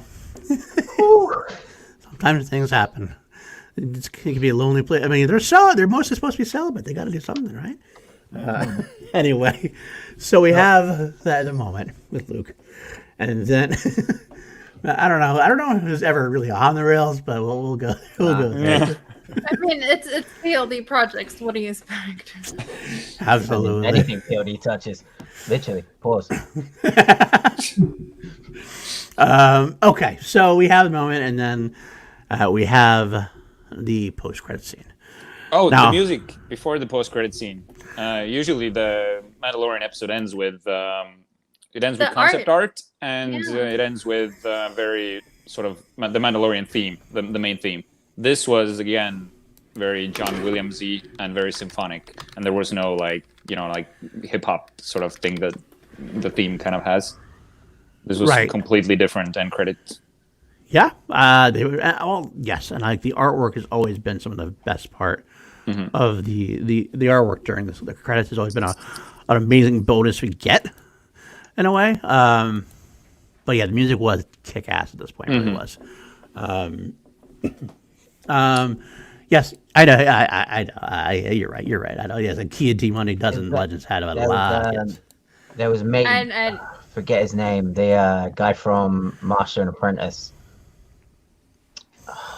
Qui-Gon, Obi-Wan. No. He was From the He was book Dooku. Master Apprentice. yeah, he was Dooku's apprentice. Oh, yeah. You know who I mean, though, right? I do know what you mean. Yeah, I can't remember his name off the top of my head now, though. Yeah, me too. But I can't remember. Dooku's apprentice? No, Pretty quick. yeah, Duke's Apprentice, the book Master. Did you read the book Master and Apprentice? I'm like halfway through it. Yeah, He was that Dooku's one- apprentice before Qui-Gon. It's great TV here, but I gotta find the name of the character because it's bugging me. Rael Avaros. Rael Right. Avaros, that's it. Yep, that's it. Yes, he that's who it pretty was. much he slept with anything that moved. Yep, absolutely. Huh. What's up, Steve? Steve in the chat as well. Ufinobi. Yeah, Yep, I am Okay. legit like halfway through it. there you go. I'm looking at my book note. Aw, nice. Nice. Very nice. So we got to get to the end credit scene now. End Right. credit Yeah. sequence. So here we are, post credit sequence. We have the badass. First of all, the not so badass, the fat ass, as it was. Yeah. Bib Bib was Fatuna. Bib is Fatuna. enjoying. Bib, you're supposed to. When he wanted to take Jabba's job, he really took it seriously. He wanted to Yes. become Jabba. Right. Bib Fortuna, his blob Fortuna Right. now. I love throwback. I love that's played by Matthew Wood again. I'm a big Matthew Wood fan. A lot of people, some people don't know who he is. Most Star Wars fans do. The voice, obviously, he does a lot of the voices, the battle droids, the Grievous's voice. He actually played Bib Fortuna before in Phantom Menace, the brief little sequence you see with him hanging out with Jabba up top. I like that too. Big tuna. I like that. Big tuna. Big tuna. I like that. Good job, Eric. Oh, real quick, because this kind of ties in with the end sequence and the post-credit sequence. I bet Boba Fett is really pissed that he flew off after who showed up, because I'm pretty sure he would have wanted some payback. Oh. Yeah. I mean, speaking of that moment, we kind of have to say like rest in peace, Jeremy Bullock. Yes, we absolutely do. Sorry. So sad. So sad. The original. Another the OG. thing, Boba Fett. before we get into the end credit scene, there was a moment, the same thing we talked about when Pedro takes his helmet off. You can, like, at that point, you can tell that it's always the stunt guy in there, because Pedro was way broader. Like, visibly. He was jacked. Yeah, he was really jacked, and you could like it was bigger armor, and he looked way bigger. I didn't think he was that big. I thought Pedro Pascal was like Me quite a neither. slim guy, but he was. Bulk. Yeah, because he moves as the Viper in Game of Thrones. Like you'd think he's agile and kind of like thing, Don't but he say was that. bulked No, I up. want to binge Game of Thrones. At least, I do as well. at least this God. time he won with the staff. At least this time the fighting with the staff worked out well for him. Yep. How have we never talked about Game of Thrones, Bador? I don't know. If you do, I don't know. we'll have to get to that. Can we do like a watch along here with Game of Thrones? we We should. could. I could do that. I was just thinking that I want to binge the entire series again. Yes, please. Can you imagine Yes, the please. the conversation on Slave One, where it's like, this there Jedi, was- this there Jedi showed up. He's like, which Jedi? Speaking of Game of Thrones, there was that moment when he's like beating him up in the face. Mhm. That was very reminiscent of what Oh, happened to him in Game of Ooh. Thrones. Yeah, Yeah. you're not wrong. was- I didn't even think of that. You Like killed literally, them. it's You you raped just them. said Game of Thrones, and I was like, wait, hold on. That's a good connection. That's a very good connection. Oh, wow. Say their names. Or what was Say he the- saying? Say their names. You killed Yes. them. You Yeah. raped them. You something else. Say his Pretty- name. Say his name. You The stole children's it. name. It's all No, about The the took one children. his is blood. around you. It's so good. So good. You Yes. stole him. You took his blood. I think it's right that way, but that's exactly the reason. Again, Filoni knows that. I think that's why they had Fett fly off. I think that's what the whole thing was. They had Fett fly off because they didn't want to have Fett Luke at that point. You might see Fett Luke interact somewhere in canon down the line. But I mean more because in the comics, obviously, the Fett and Luke have already had a little tiff as it is. But let's see more of that. That'd be kind of cool. Real quick before we get into the post credit sequence, we get a Streamlabs in. So I want to say, Movie Fanobi, always a great supporter of this, of me and this I hear. So I love you, bro. Love you, brother. Donated and says, "Wow, what a finale! The CGI phase was wonky, and it lost some of Hamill's personality. Like the 'Are you a Jedi?' reaction was a bit flat, but overall great episode. Many questions. Boba Fett cool but less interest. Love Fennec though. Peyton Reed surprise. I do want to say that Peyton Reed, I like the Ant-Man movies, and I like him as a director. He's fine. But when I heard Peyton Reed was the director for the finale, I was less than enthused. 'Cause I'm not Really? like a... Yeah, it's definitely not what I like. As soon as I heard it, I tweeted, "This is not what I expected," but I'm still excited to see it, and I'm not disappointed whatsoever. Right. I was kind of like, I want to see Favreau direct it or whatever. I kind of want to see somebody really Yes. into it. This is not... Peyton Reed is never a director that really wowed me with anything. But he did a damn good job. So I was very happy with him afterwards. He did a damn good job. And speaking of Make the, sure you put like an emphasis on that damn. Damn! And speaking of the Am I a Jedi, it speaks to as I said, the evolution of Luke's story because it goes back to the line, "I'm a Jedi like my father before me." And there's a Game of Thrones reference right there, too, from Eric. Good point. Pretty close. Oh yeah. Yeah. Close. Mm. I like that close enough. And maybe if you give me your phone number, I'll call you. I'll call you. We're gonna get mythosaurs that they're gonna take out Din, and then Bo-Katan's gonna rule Mandalore. Could be. You never know. You gotta know. He already had the Night King in Mandalorian. Right? Completely forgot about that. It all connects. It all It's- connects. I feel like we're- Mythosaurs confirmed. It was mentioned in season 1. They're coming back, baby. We're turning it to Andrew Guy here. Like, oh my god. It's a conspiracy. What it is the Mandalorians trying to give us the ending to Game of Thrones that Game of Thrones didn't give us. Yeah, hey, that's what it is. But, so what else we got here? Okay, so we do have the last bit of there. Big fat tuna, as we were, and so he obviously had set up where the business is not doing good because there's not many people left there. They're all kind of like making their way through. But then we see Fennec Shah come in and she kicks ass as usual. Mm-hmm. Lets the slave girl go. Gets the I can't say blue milk, but it looks like blue milk. But gotta be something more alcoholic, right? At that point, It's got to be alcoholic, yeah. For sure. and then Boba comes in, Blue whiskey. and wow, we get the ending of a It's canon the- character. What's it called? The drink they were having with Cobb Vanth. Vodka? Yeah. Yes, Vodka. That's what it is, gotcha. Yeah. That's what it is. Thank And you then, very much. And before they even sit on the throne, for a second there, when Fennec walks towards Bib, she walks on the hatch. I was like, okay, don't walk there. Like, it's so visible now as well. Like, I was pretty sure that she was going to get thrown through there. yeah, Last I checked, there was no Rancor down there. that's true. Well, just still a cell. So it could be a cell. It could do something with it. But Bib's not that smart. I think that's what it is at this point. And maybe I think they rushed it out at that point. You never know what's going on with the how that's set up there. But we have Boba. Boba comes in, and I love the ending where the ending of a character, a long OG character from the original trilogy, and then Boba sits in the throne, and it's like he's sitting in. It's like a throwback to Maul in Clone Wars. It's like Maul on the Mandalorian throne. Thank you, Paul. Thank you. That's exactly what I just thought of that heartbeat. Like, this is so Filoni right here again, right? I love seeing him there. It is a great ending, and of course you have the Book of Boba Fett. Now here is Maul the issue. coming back, confirmed. For a Right. sec there, I was Don't do like, I that. thought this Don't was going do to be a that. book. I thought this was going to be an actual book. Like, Yeah. for a second, I didn't know that. Yeah. I didn't hear the news before seeing at the end credits. So I was like, is it going to be a book, or is the show going to be a Book of Boba Fett?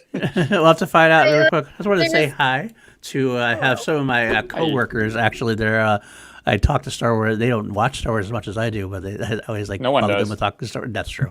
These are all people that like my work. they're all the morning Wait, they shift. call you They have to- Flounder? That was my nickname from. I had my nickname from way back when I first started work there because it's a quick story. Is that I was training on the front desk. I Like think my someone first has a new week quiz there. Like a sign. little Mermaid reference. No, it's actually more of a John Belushi reference. Well, a little bit of both, maybe. I don't know. It was like the first day at the front desk, and my trainer had left me alone to go grab something. I got a call about a like a bus went into a building, and I wasn't sure how to handle it, so I kind of transferred the call to the back desk or whatever, and I stumbled on my words. I was like, and I guess the guy turned and goes, "You better get back up to your training. He's floundering like a fish up there." And then like it stuck throughout the rest of my career at this point. But that's going to stay here. That's not going to become a thing. Someone's got a new call sign. You tell him I'll kill you. I'll kill you. But anyway. But anyway, we got the whole thing, and we do have that. And so here we are, the Book of Boba Fett. Now, I think there's three. We talked about a lot of possibilities, but there's three main possibilities as to what this means. PLD, we didn't just speak about. That's true. This is never the first time we're talking about this. That's right. Yeah, But I'll get used to doing that eventually. But so, is this Mandalorian season 3? Yes. Is this a limited series No. for Boba Fett? Is this a movie? What do we got here? Okay, Matt, you're very definitive on things. Dude, this can't be the season 3. It Yeah. is. I So- guarantee so- you it is. Here's I'm gonna change your mind just because like this is what I had like literally the last show that I didn't do but I did. I said this was season 3 of Mandalorian. Right. But the more I looked into it, the more I was like, no, it's not. Because not Carl Weathers, Moff Giancarlo Giancarlo Esposito. Esposito. yeah, he's How can coming you be a back. Schmodown fan and not know that name? You would actually You can say Stanton as well, Giancarlo Stanton. poor action heart, my oral action heart there. Yeah. He's coming back next season and he's prominent in it apparently. He has like more to do. Yep. And then we have the setup with Bo-Katan and Din. They can't leave that. They cannot Nope. leave that unsolved. Oh no, And definitely then- not. Yeah, and then we have more of this guy because he promised. He and promised. Disney does not break promises, okay? But we don't know if you're going to see him until later on. We get a season off away from him. No. Here's the thing, PLD. I'm thinking about it in a business perspective. They're gonna need at least one new toy. He's gonna have a different outfit, That's true. and then New they're gonna outfit. sell him. They need to make the money. That's true. Yeah, he's That's gonna true. have Jedi robes with a lightsaber, and we're all gonna go crazy and buy like 3,000 of them. So it's got to be different color than green, though, right? Because it can't look exactly like Yoda. They got to give him like a yellow lightsaber or something. So No, it's they're like the gonna give him difference. blue. Maybe blue. Yeah. Or maybe Also, he'll be they the have second to- Dev Purple. Maybe.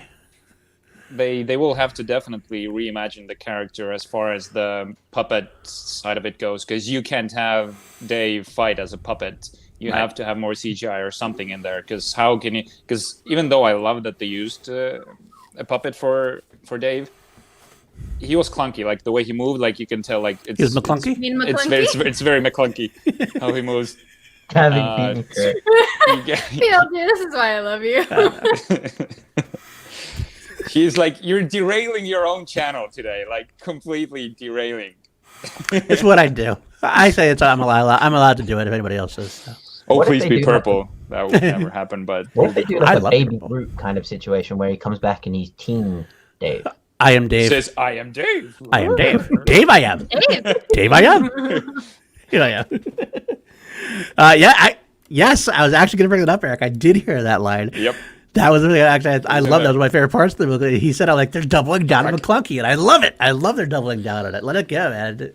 That's the best thing about Star Wars to me. A lot of the best things about Star Wars is that when they have like these things that are like, you can't call them mistakes or whatever, but they're kind of like maybe misfires, and people like laugh out, joke about it. Star Wars, as the best, will double down on those things to say, "Yeah, we get it. You're on the joke with this, though. We're going to say it because you know we're going to laugh at it at this point." Right? It's like the Stormtrooper hitting his head. It's like the M count instead of midichlorians and stuff. You still bring it in. You're like, okay, yeah, we got to accept it because it's part of that family. So I love the McClunky reference in there. Real quick, I want to throw in there another super chat or another Streamlabs. Matty Kearns, thank you for the donation. I appreciate that. Sebastian Stan as Luke, Nathan Fillion as Han, and Allison Brie as Leia is a movie I want in the future. Nathan Fillion as Han. Yes, please. Nathan Fillion works. As an older Han at that point, I could see Yep. that happen. I wouldn't mind seeing that at all. Absolutely. But The reason I was going to say that Boba Fett, the Book of Boba Fett, is the third season of Mandalorian is because I gotta shout out my producer Jamie, who kind of spawned this idea in my head, was that there's the show Power, which I don't know why anyone watches that dog shit, but they have what they split it up to: the book of this character, the book of this character, the book of this character, and then you see how it's all called. The episodes are called chapters. We're going to move into the second book of the story. And I wouldn't be surprised if it's just one season and then the next book is the book of Bo-Katan. And we see Din come back and it leads to that big MCU event that I constantly talk about, which would be Mandalore. it could even be honestly, it could even be half a season. It's only like sometimes even seasons are cut between like first half, second half. Sometimes things like that. Maybe there's like 6 episodes of the Book of Boba Fett, and the second half of the season, the Book of something else. Somehow Din's got to get involved though, so I don't know how they're going to do it.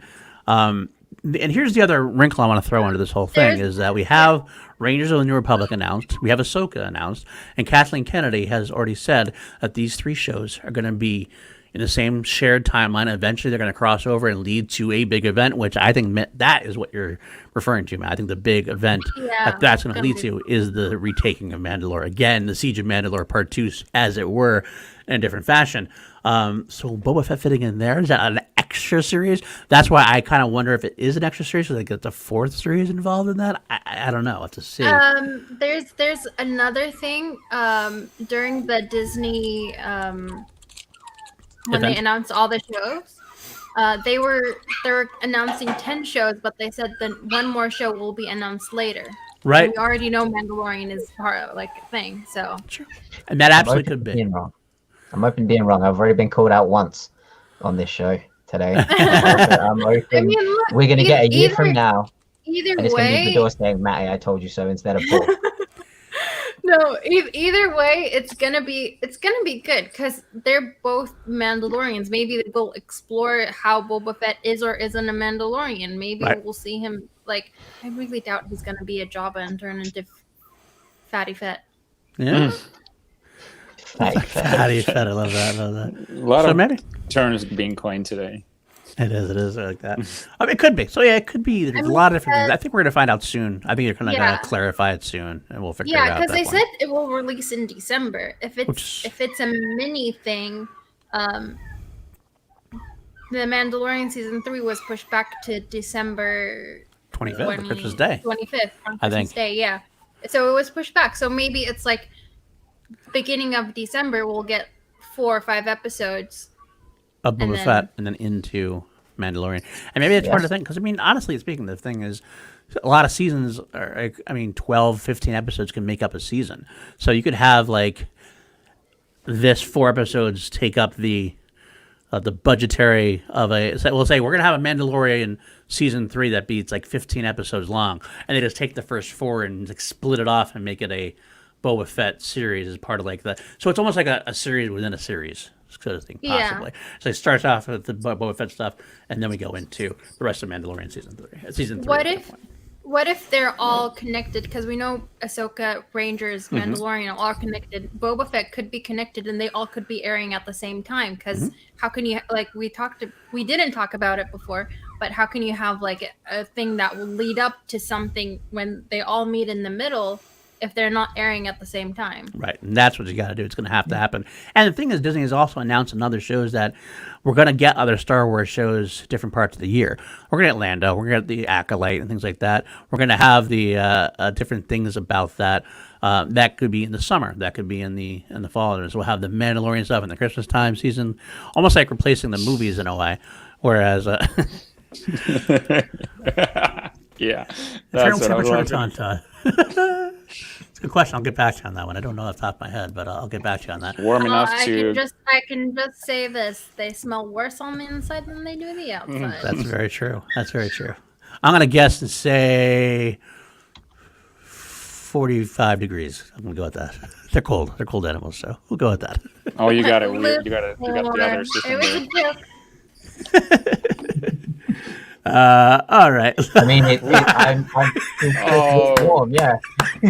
Lukewarm. I do like that. I like that. Right. Lukewarm, but I wasn't going to dignify that joke with a response. I was just like, that is a Star Wars dad joke if I ever heard it. Yep. And I'm here for it. That's right. I'm a Star Wars dad. So I was like, I'm going to write that one down. Well, Action Industries notebook. All They... right. Anything else we have to talk about? Anything else we want to mention as we wrap things up here? I love Star Wars, and I'm not disappointed with what I've seen. It's been all great. It's been all great. Sweet. And suck it, haters. Fuck. We're having fun, and you're not. Absolutely. I'm all here for it. So, all right, Jarvie, where can the folks find you? And you can find me at Richard Eric with a K Jarvie on Facebook and Instagram. And Paul, we have to schedule our class action show. Yeah, we're gonna have to do that. We'll talk off thing. I think we're gonna maybe air it tomorrow potentially, but we'll talk as we're done to figure that out. So yeah, usually you can find me on Action Industries with Paul talking movies on Class Action as well. That's right. Matty Gunner, where can the folks find you? You can find me telling all the haters to leave Dan Merle the fuck alone. That man is a treasure. Leave that man alone, you fucking weirdos. But you can find me on Twitter at Matty Gunner and Instagram Matty_Gunner. And you can find me Wednesdays and Sundays on the Wild Jones Podcast Network on YouTube for the ONU MMA show. Sweet. Bador, where can we find you? You can find me on YouTube on Let's Get Ready to Talk Showdown, and on Twitter and Twitch at BIDOORR, where I'm most likely talking Star Wars and playing video games. Nice. Well, you can find me at Paul_Denuzio on Twitter. You can find me on Call to Action tonight. Oh, no. I keep forgetting time wrong. Sunday night, we're going to have Shannon Barney on Chill to Action. That should be a fun one. You can find me on the Action Industries channel for Ben and Drew. I produce a lot of the shows on the weekends, and I do Class Action with Jarvie, which we just mentioned as well, and also on SCN. I can do coming up next with Brad and Jen. As far as this goes, this is actually our last episode of PLD-1138 for the time being, because the Mandalorian is over. We might bring this back up. I kind of like having a Star Wars show to talk about. Maybe we'll just do this more often. We'll do tiered things. I mean, we got the High Republic coming up next month. Right, we could do a lot of stuff we could talk about. I haven't made any decisions. We could bring this up back and talk Star Wars more, because I'm always down for Star Wars talk. When the trailers start coming out for the shows, definitely react to these. Absolutely. And when you can't start getting 10 shows in. Oh yeah, but you're a part of PLD-1138 now. I think that's the thing. That's we're gonna just decided. This is exactly. The way. You know, I was the eye candy, but it's we need somebody else now at that point. So. But that's a good question. That's a good question, Frank. I don't know. Spock makes a return to Star Wars. I don't know. We're gonna find out. Oh my god! I was playing a game with my friend yesterday, and we were talking about Like he was saying like I do Star Wars shows and stuff, and then he was like, "Don't you get like?" He was joking, but he's like, "Don't you guys do like the hand signal?" And I just like he can't see me, but I just look at his screen and just like he felt the evil eyes. Nice. To us, the hand signal is the magic hand thing. Yeah, that's Yeah. the man. Yeah. That's what it is now. And it Exactly. has a whole new meaning now, thanks to Paul as well. Always. I'm glad I ruined it for you. Yeah, I love that Mark Hamill like says he still does it at supermarkets. And you're right, Mando. Actually, I'm with Nobi Steve. That's absolutely true. Is that, honestly speaking, I have not done my reviews for V in a long time. I left off in the middle of the series. I couldn't. There's not enough time in the day. So now that I do have some things, I will get back and I will start reviewing the rest of the V saga because I do love V. So anyway, that's it for now. As always, thanks for stacking by. Hit like, subscribe, all that good stuff. We'll be back for more. Say goodbye to Dave for now. Say goodbye to us for now. May the force be with you guys. Forever. Always. No.